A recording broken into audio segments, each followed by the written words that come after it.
and welcome to the 1000houses.com podcast. I'm here with Rafael Cortez. He's over in Phoenix, Arizona. Other thing is, I like the way, if you're expecting VAs overseas to close your deals, they're not good at that. They're not closers. They're not salespeople. They're just to sort through 1,000 phone calls and say, here's 100 that answered the phone that didn't chew my ass out. Yeah. They want to talk to somebody, or there's a chance they'll talk to you. They're like, weed it out.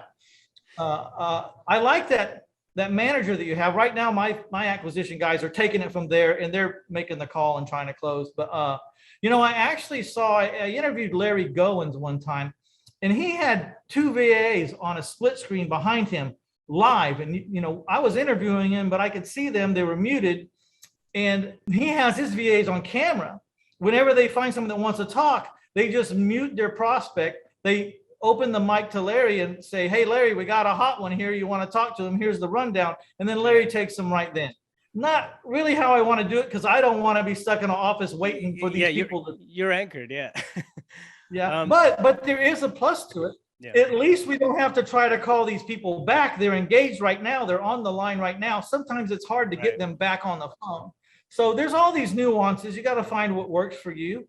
If you're looking to get in this business, or you're just not doing as much wholesale as you want, please consider talking to Rafael. Just go to 1000houses.com/wholesale coach. Over there's the show notes. So anything we talk about on here, you'll be able to go there. You'll be able to get your free giveaway, the Wholesale Business Blueprint.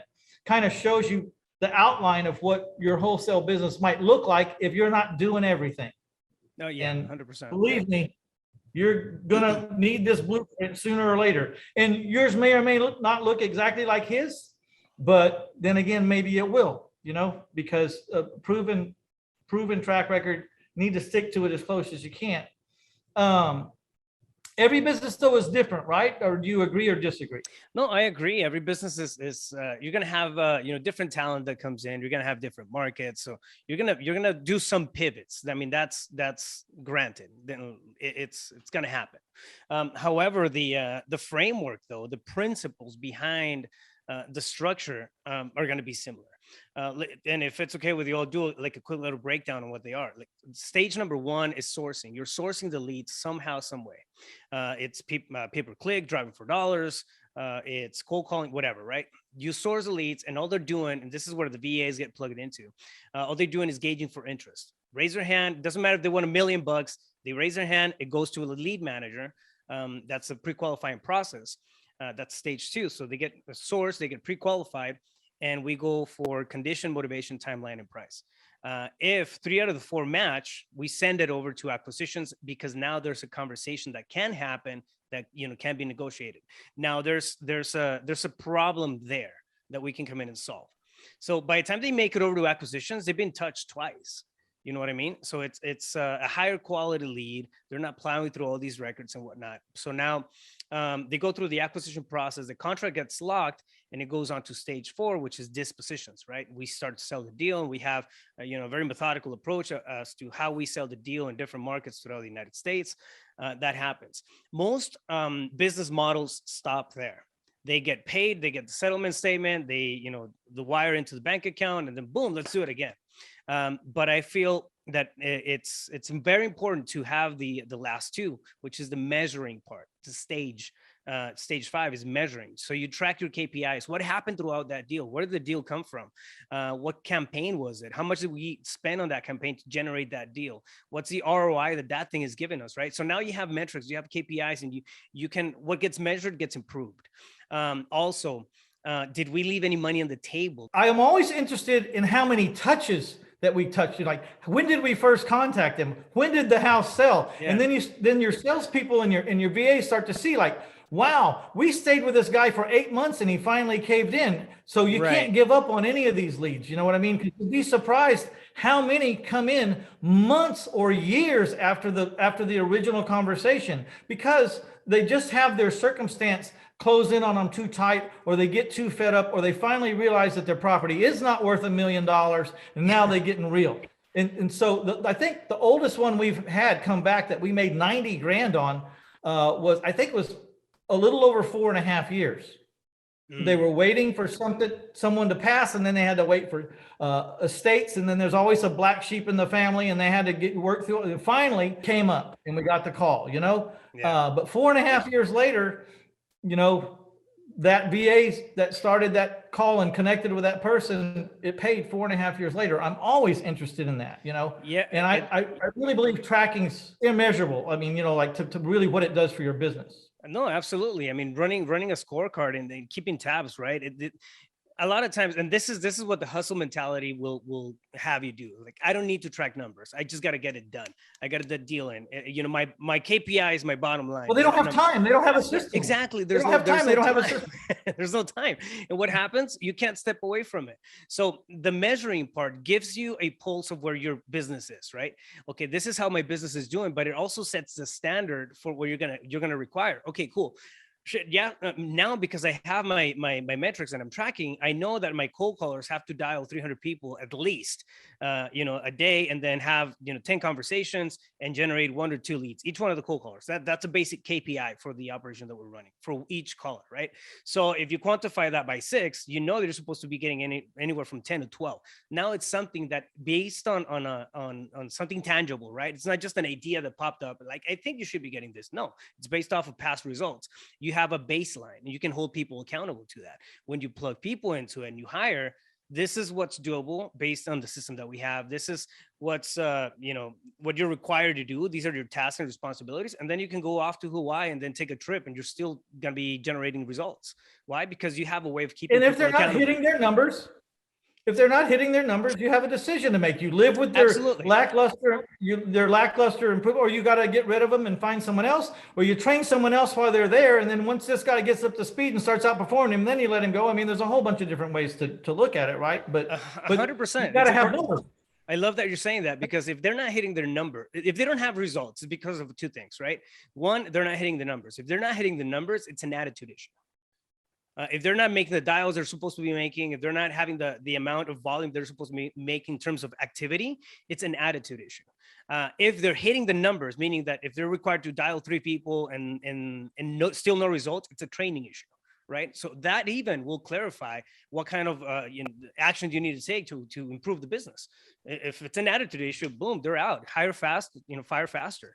And if they are putting in the time, the effort, what is it? Train. Yeah. So we go by hire slow and fire fast. Like, we really put our guys through the ringers and stuff.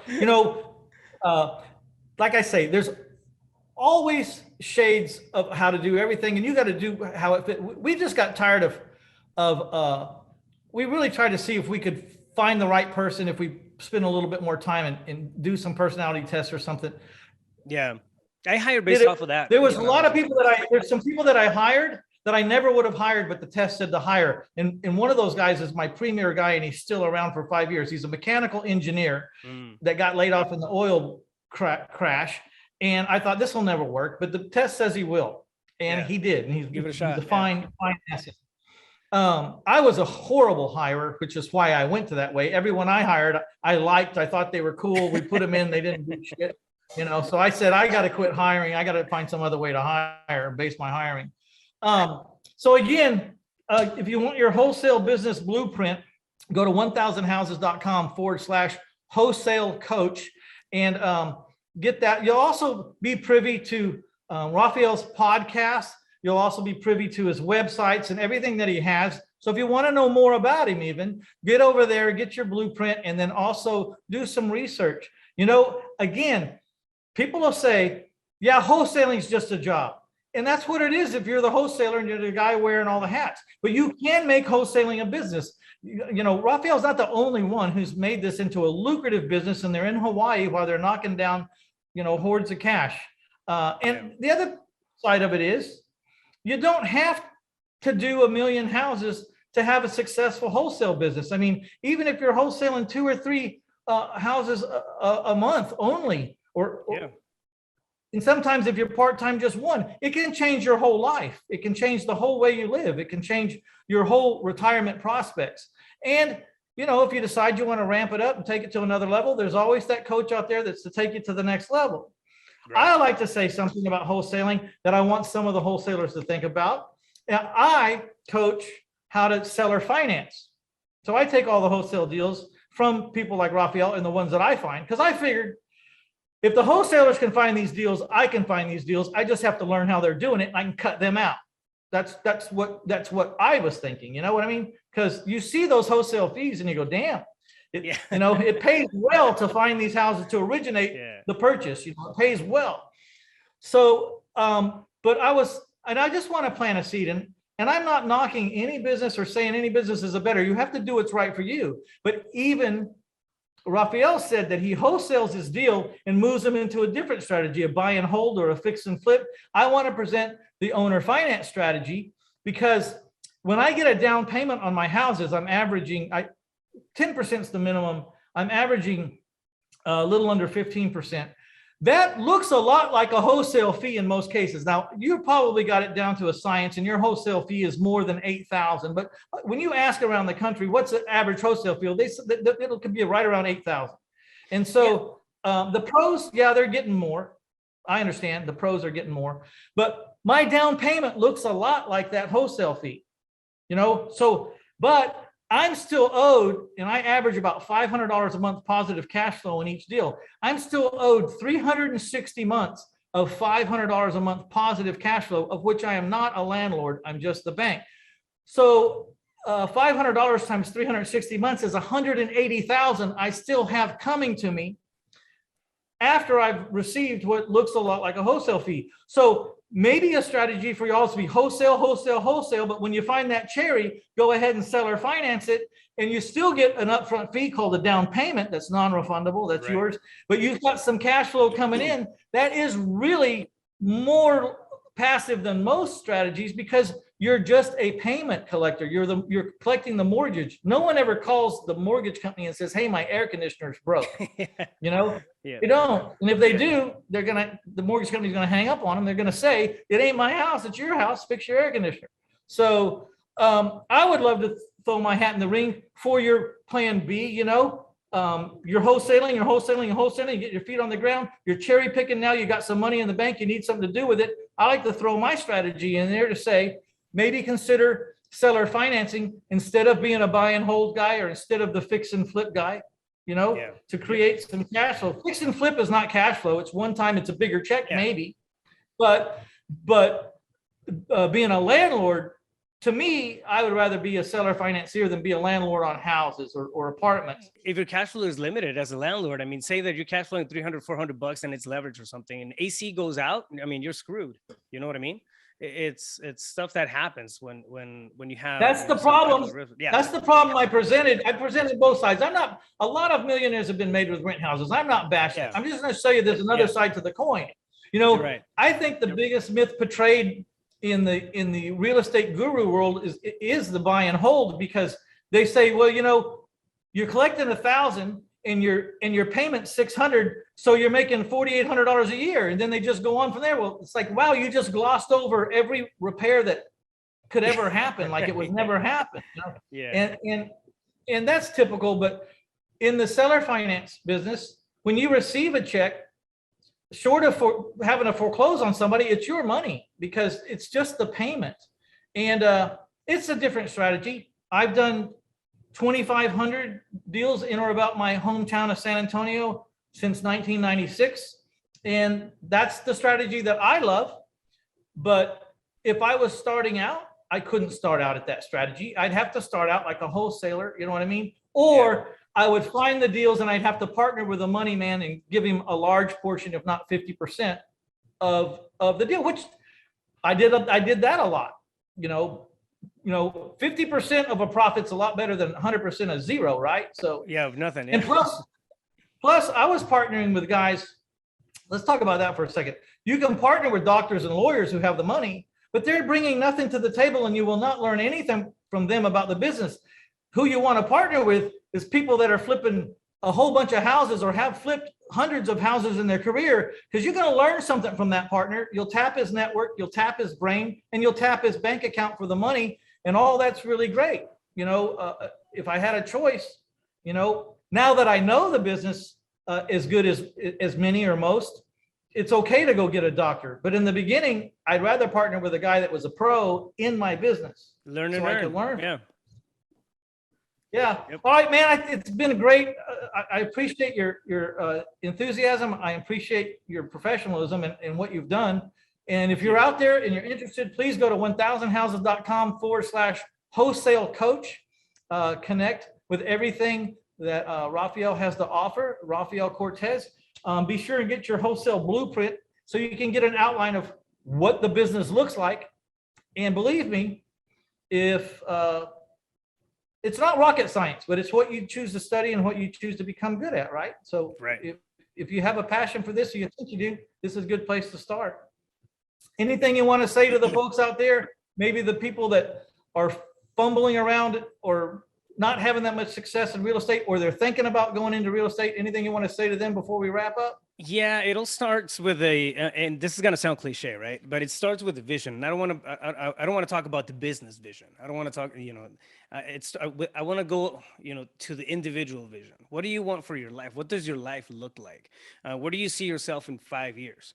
And is what you're doing right now gonna get you there, or do you see yourself in the same place in 5 years? Is that good or is that bad, right? But think about, have those deeper conversations. A lot of times we just the tendency is to go after the money, the amount. I want to make $1 million. I want to make $100,000. I want to make whatever. But there's no emotion, no attachment, no personal anchor linked to that. And that's where a lot of people fizzle out. And we need that, right? We need to have a sense of direction, a sense of perspective, a sense of purpose as we're going through the process. Not to figure out our life purpose, that's a whole different conversation, but to have a purpose on the actions that we're just taking, right? And is this vehicle the right thing for me? If you have that in place and you figure out what that looks Great. like, at least have a decent idea, you're going to be okay. So I have a philosophy that the most important thing in your entire life is, just while you're working your job, to figure out in your part-time, you got to burn your candle at both ends a little bit, but you got to figure out in your side hustle how to replace the income from your job so that you can walk away from your job. And that might only be $3,500 a month. It might only be $4,500 a month. So scrap all the $1 million ideas and just figure out how to get that. I call it your freedom number. And that's not vacations and boats and all that stuff. It's just, what does it take to pay my bills, my mortgage payment, my insurance, my car, my whatever it is you think you can't live without, insurance, electric bill, the basics. And if you figure out what that number is, it's usually not that big. And all of a sudden, things kind of shrink down and they get more doable in your limited belief system, right? Yep. And then the reason why it's important is because you get that $4,500 a month or that $5,000 a month, and you don't have to have the job.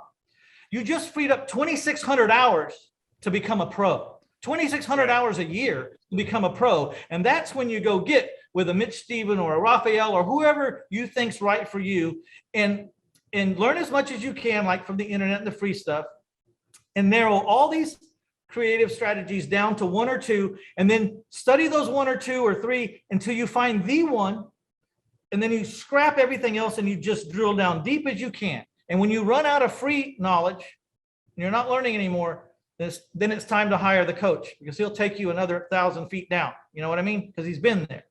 Okay. And that's my tiny philosophy about, if you want to get free, you start with just trying to get in a business or a side hustle that will replace your job. And most people have to do that working part-time. Completely agree. That 2,600 hours is incredibly important, because in that 2,600 hours, you can be, what is that 10,000 hours? We've all heard 10,000 hours will make you a pro or make you an expert or one of the best in the world. 10,000 hours on the violin, you should be one of the best in the world if you have any proclivity at all. You know what I mean? Right. So at 2,600 hours a year, you're talking about 4 years to become a monster. Yeah. At what you do. Yeah. The one thing that you have to agree, though, right? To put in 2,600 hours, it can't seem like work. You got to be having fun and you got to be on fire about it, because you can't put in 2,600 hours. It's just going through the motion. Yeah, I think it's that vision, that bigger thinking, or that personal thinking that really makes it or it helps you make it through the rejection, through the people that, say, piss off, I don't want to sell my house, stop bothering me. That can, start taking a toll to, build a tax, right? But it's having the end goal in mind. Okay, where do I want to get? And that's going to get you through that space. And definitely, I mean, if you're able to leave, and like you said, it doesn't take that much, right? Most people I ask, like, how much do you need on a monthly basis to just cover your bills and cover your nut? And it's, $5,000 to $6,000. The average deal in most markets is about $20,000 on wholesale. Our average fee it's because closer if to you're the going to 40, wholesale but houses, yeah, it's how many deals a month you need. Like, if you're going to wholesale houses, wholesale the expensive houses, right? Because $20,000 nothing on a yeah, $300,000 house or $400,000 house. you can Yeah. tap into So, markets. Yeah. So yeah, I completely agree. well, man, it's exciting to talk to you. I hope that we've excited someone out there. What turns me on is, I've worked with people that started with nothing, that became multimillionaires and are living a whole different lives. And to have those people sometimes fly or drive across country just to shake my hand to thank me, because I've only talked to them, on the phone or whatever, Right. Online, and then they come to personally thank me because their whole life is not even remotely close to what they were. You need the input from people that have been there, because you got to keep your head screwed on straight. You can't let people piss on your brain. You can't sabotage yourself either, Right. by not budgeting, by not spending money, by not having discipline. There's a lot of things that go into it, and it's all kind of a life experience. It's not just about making money. You can actually become a better person on a whole lot of fronts by getting focused, getting discipline, and achieving a goal that you didn't even think you could do at first, way out Right. there for you. Right. 100%. All right, man. I appreciate you. Thank you so much. Again, one last time, 1000houses.com/wholesale coach. I would like to thank livecom.com for sponsoring this episode, livecom.com. It's all about mass texting, phone capturing, and lead generation, and all another dimension in touches, all for 2 cents a prospect. It's probably the cheapest money you'll ever spend to stay in touch with people, that your prospects or your possibilities, or to connect with people. So check it out, livecom.com. I average 4 days on the market in my seller financed homes, and I don't have any signs in any yards. I used to, but I don't have to anymore. I have 10,000 people that want to know the next time I have a seller finance property. I can text them for 2 cents each, and I can text them all at one time if I want. And I can tell all 10,000 of them in a matter of seconds, here's another house I have for sale. They are all wanting my house. They all want to know. I'm not spending money on one person that doesn't want to know. And no matter how many text messages I send out saying, if you're no longer interested in this, please, reply with stop and get off my list, I still have 10,000 people on there that are sincerely interested. It's the best money you'll ever spend. Livecom.com, livecom.com. Thank you. All right, we're out of here. See you later, Rafael. Thanks so much. Bye.